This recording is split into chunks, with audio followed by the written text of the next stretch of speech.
யாரோ உன்னை ஹர்ட் பண்ணாங்கன்னு சொல்லிட்டு உன்னை நேசிக்கிறவரை ஹர்ட் பண்ற பாரு. நீ எங்க மனுஷங்களால நம்ம பாதிக்கப்படும் போது நாம ஆண்டவரை பாதிப்புக்குள்ளாக்குறோம். ஆண்டவருக்கு நான் உனக்கு என்னப்பா செஞ்சேன்? இப்போ நீ என்னுடையவன் தான், இப்போ நான் உன்னை நேசிச்சுட்டு தான் இருக்கிறேன். இப்போதும் யாக்கோபே, கஷ்டம் வந்ததும் ஆனாலும் யாக்கோபே நீ என்னை நோக்கி கூப்பிடத விட்டுட்டியப்பா.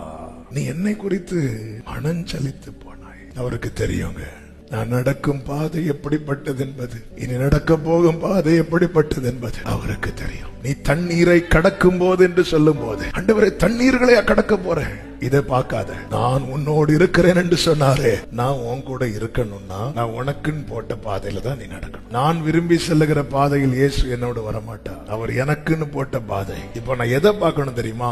எந்த பாதையில தண்ணீர் இருக்கு, எந்த பாதையில தண்ணீர் இல்லைன்னு பார்க்க கூடாது.